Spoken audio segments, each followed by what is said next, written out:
Did you know your parenting style or parenting pattern can affect everything from how your child feels about themselves to how much they weigh? Psalm 127 verse 1 reads, "Unless Yahweh builds a house, the work of the builders is wasted." As we continue our series, Family Matters, a kingdom blueprint for family, today we'll be focusing on parenting ain't for cowards because growing humans ain't no joke. Did you know your parenting style or parenting pattern can affect everything from how your child feels about themselves to how much they weigh? How you interact with your child and how you discipline them will influence them for the rest of their life. For something as important as this, you'd think there'd be an instruction manual. And I agree with that. Now, as believers, we're supposed to think of the Bible as our instruction manual. Would you agree? Supposed to say amen. All right. The issue that we'll encounter is we may need to draw principles from what we see because of some of the practices that were highly inconsistent. I say this because many of the families in Scripture, had problems, and makes it really difficult to find a consistent example. Check it out.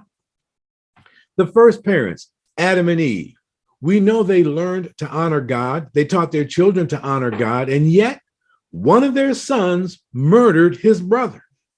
Then there's Abram and Sarai. They were supposed to wait for God's promise to have a child, and so what? He was 75 and she was 65 when they first got the message. Well, they decided on another program. Sarai gave her maid to Abram as a birthing wife, which was culturally acceptable, but not part of God's plan. And it's not exactly what Yahweh had in mind. And then we have Jacob. He wanted to marry a young lady, but was tricked into marrying her sister. But he still wanted to marry the same young lady, and he did. This father of 12 sons and one daughter became this father of this large family by having 6 children with his first wife, then 2 children with her handmaid, then 2 children with the handmaid of the wife he wanted to marry and got tricked out of marrying, and 2 children with the woman that he really wanted to marry. Again, not the way Yahweh intended for family life to play out, but he permitted it. So what do we learn from this? That Yahweh will use people in families with flaws to fulfill his purpose. Even when poor choices are made, Yahweh causes all things to work together for our good. You see, the wisdom of Solomon still instructs us to train a child in the way appropriate for him, and when he's older, he will not turn from it. Remember, that's Proverbs 22:6. And then Paul exhorts us, especially we fathers, don't provoke your children to anger by the way you treat them. Rather, bring them up with the discipline and instruction that comes from Yahweh. That is found in Ephesians chapter 6, verse 4. As I look back, I ask myself, did I miss some essentials in preparing our children, my wife and I's children, our children, for the world we live in? Yes. But why did I miss some things? I was parenting. And that takes time. To learn how to do it takes more time. And you're growing humans, and you have to find out which time is the time you're going to give to what you're going to learn how to do, right? Well, we brought this little human into our home. It's the laboratory of life, which we call our home. And there were many experiments in how to grow this human. And we must have been doing okay. Why? Well, because he gave us another one. However, we weren't always 100% confident that we were doing everything right. Along the way, we began to learn about rearing children versus just raising them, parenting patterns and styles which we applied as we thought appropriate. One thing we learned along the way is that our background, that is, includes the customs, traditions, and expectations of our household, our parents and their communication, instructional, and disciplinary styles, and our own personality, whether we're extroverted with a people or project orientation or introverted with a people or project orientation. This has a lot to do with molding our parenting pattern. and yours as well.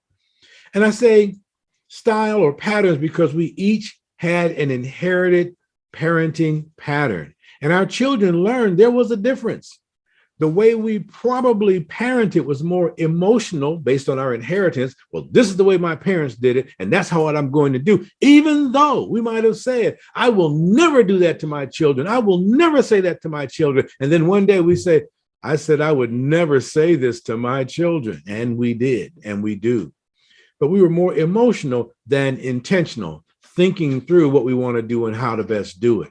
But over time, it became a little more intentional with a check on the emotional responses to some of the things, some of the crazy things our children have been known to do. And yours.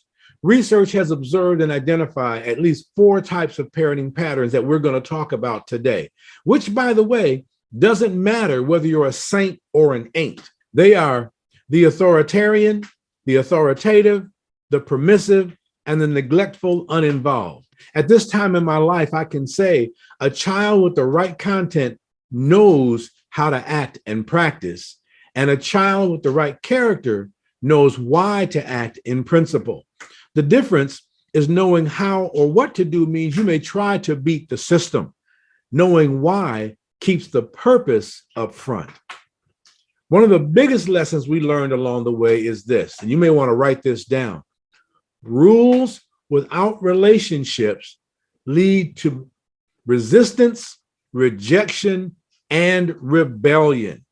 If you're trying to tell someone what to do and you don't have a relationship with them, oftentimes those instructions are not accepted or received well, if at all.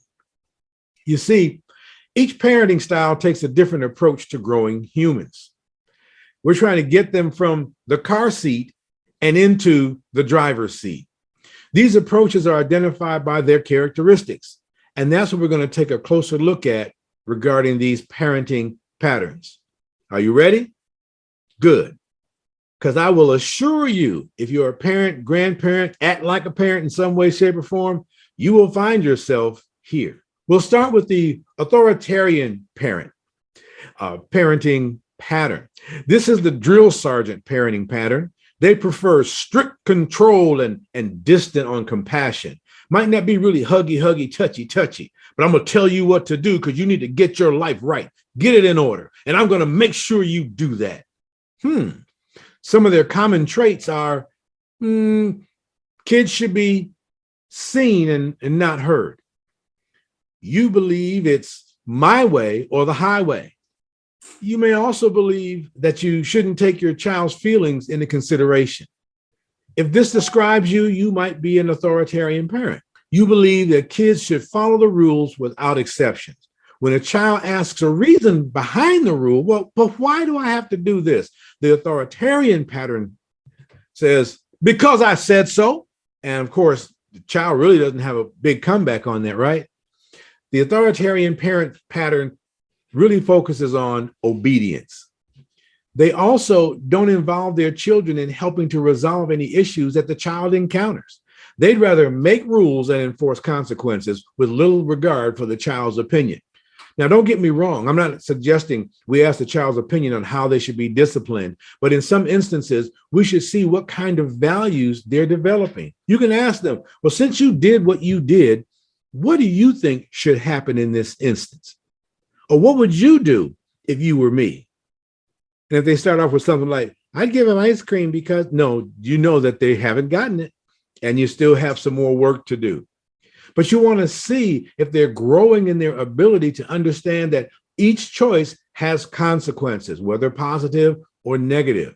So what happens is authoritarian parents tend to use punishment over or instead of discipline.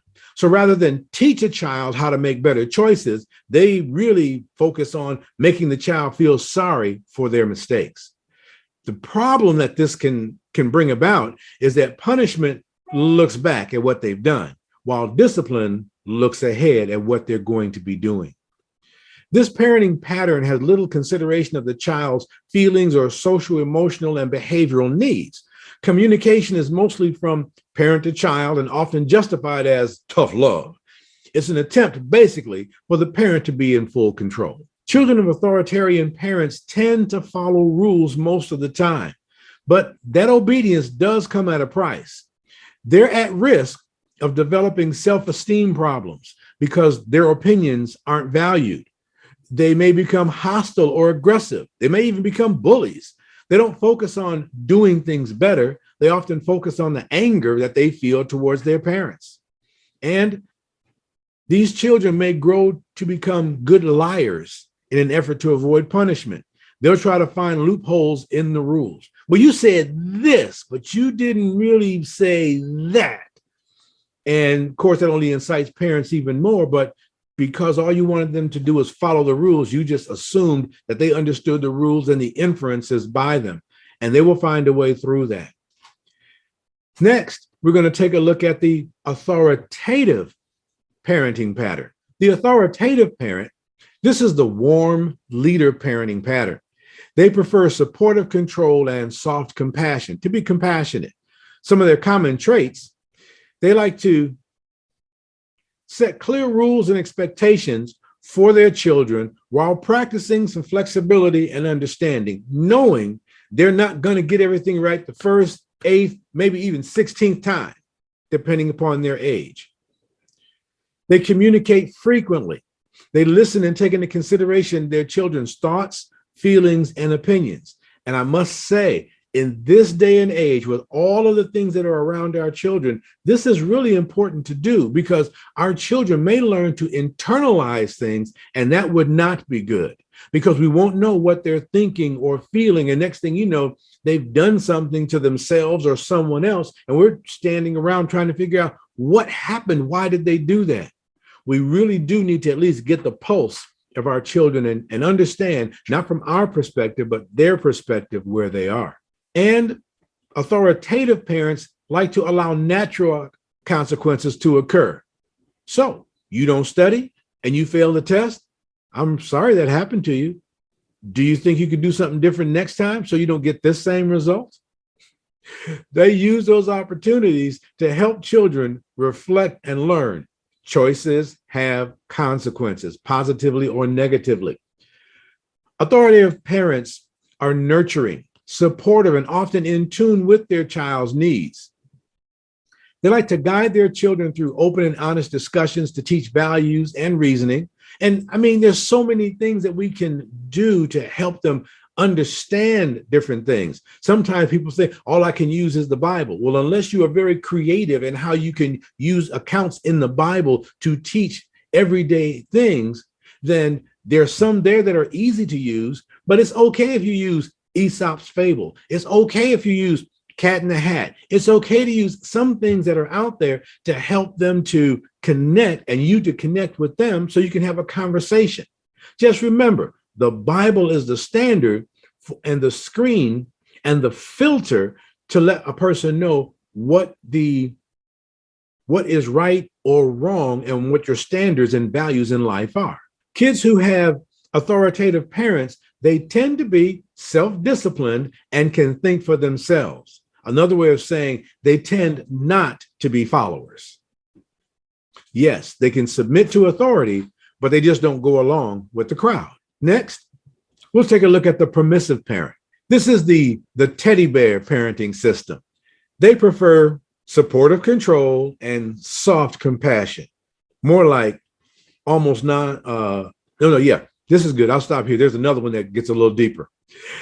While they like to communicate openly, they usually let their kids decide for themselves rather than giving directions. Say what? Yeah. Rules and expectations are either not set or rarely enforced. And typically, they go through great lengths to keep their kids happy, sometimes at their own expense. Yes, permissive parents are more likely to take on a friendship role. Oh, me and my kids, we're friends. We're the best of friends. We're BFFs. What is wrong with you? God didn't give them to you to be their friend. You are to be friendly with your children, but you are the parent. And there is a role and responsibility that goes with that. If not, there are going to be some issues that child is going to have as they interact with people outside of your home. These parents prefer to avoid conflict and will often acquiesce or give in to their child's pleas at the first sign of distress. They just had a hamburger you from McDonald's and you go home less than 12 minutes later and they say, I'm hungry. Say, okay, I'll get you something in a minute. Yeah, but I'm really hungry. Well, you just had a hamburger, a drink, and some fries, so you're going to have to wait at least an hour before we get you something else. Yeah, but I'm hungry. You might be. I can't imagine how. Now, we need to find some creative ways to get you to stop whining. That's what we should be working on rather than, okay, well, let me get you some ice cream before we get you something else to eat, just so you can shut up. No, we're not supposed to try and just put them off. God has given us by his Spirit something called patience if we allow the fruit of the Spirit to give us that patience. We don't have it in and of ourselves. I like the way one person put it recently when they talked about patience was setting my pace to be in sync with another person. And when it comes to our children, we have to set our pace to be in sync with where they are. Why? Because they aren't where we are, and our responsibility is to bring them from where they are to where we are. And I don't mean to jerk them up like they're ragdoll. These parents also mostly allow their children to do what they want, and they offer limited guidance or direction. They're just permissive. Well, whatever you want to do. But I have to tell you, that's not the most challenging of the parenting patterns we're going to look at today. One more, and that is the neglectful, uninvolved parenting pattern. I call it the ghost or present, not present parenting pattern. They go with soft to virtually no control and very distant compassion. No, not really huggy feely. They're just there, but not there. They let their kids mostly fend for themselves, perhaps because they're indifferent to their needs, or they're just uninvolved and overwhelmed with other things. I've got children. I don't have time for you. Just do whatever you want to do. Wow, really? They offer little nurturing and guidance and attention. They don't pay attention to them. The child may watch TV from the time they get home till the time it's ready to go to school the next day. They just aren't there. Hey, you still got that TV on? You should turn that off. You should turn that off. And these parents often struggle with their own self-esteem issues, and they have a hard time forming close relationships. Why? Because they're detached. They don't connect. They don't connect with other people. They don't connect with their own children. And it may be because their parents didn't connect with them. Sometimes, as I mentioned, this is referred to as uninvolved parenting. This style is exemplified by an overall sense of indifference. They'll be at an event with some other children, and the other children may be doing some things, playing a bit, but this particular child decides he wants to get on the chairs and jump from one chair to the next. And someone else says, hey, is that your child? You don't want your child to get hurt. We don't want your child to get hurt here either. So, oh, they're okay. And if they fall, I just tell them, walk it off. That's not a good look. Not a good look at all. Neglectful parents have limited engagement with their children, and they rarely implement rules. Sound like another parenting style, right? They can also be seen as cold and uncaring, but not always intentionally, as they're often struggling with their own issues. Similar to the permissive. They've got their own issues, and basically it's showing when we have children. If you want to know if you are generally selfish or selfless, look at how you interact with your child or your children. The selfless parenting pattern is going to be engaged and making sure they're connected and understand and know where the child is. That is, where they are in their mind and where they are geographically. But those that are not, they're going to act a little different, cold and aloof and not really all there. We've taken an overview of 4 parenting patterns. Question I have is, have you seen yourself in one of these, or maybe a combination? Or have you seen where you'd like to be? Think about it. It's not about flawless parenting, but it's about faithful parenting. We are to train up a child in a way that's appropriate for them and to do it with the discipline and instruction of Yahweh. As we continue this sub-series of Family Matters, a kingdom blueprint for family, parenting ain't for cowards because growing humans ain't no joke. We're going to address and continue to look at Yahweh's standard of two-parent families, but we're also going to be taking a look at the struggles and the responsibilities of single parent and co-parenting realities, because those situations can increase the weight on how a child develops. And so we want to prepare you to know what's up ahead for those who haven't encountered it already. Why? Because our desire at Tushiyah Life Ministries is that you get the sound wisdom you need for a successful walk. Shalom.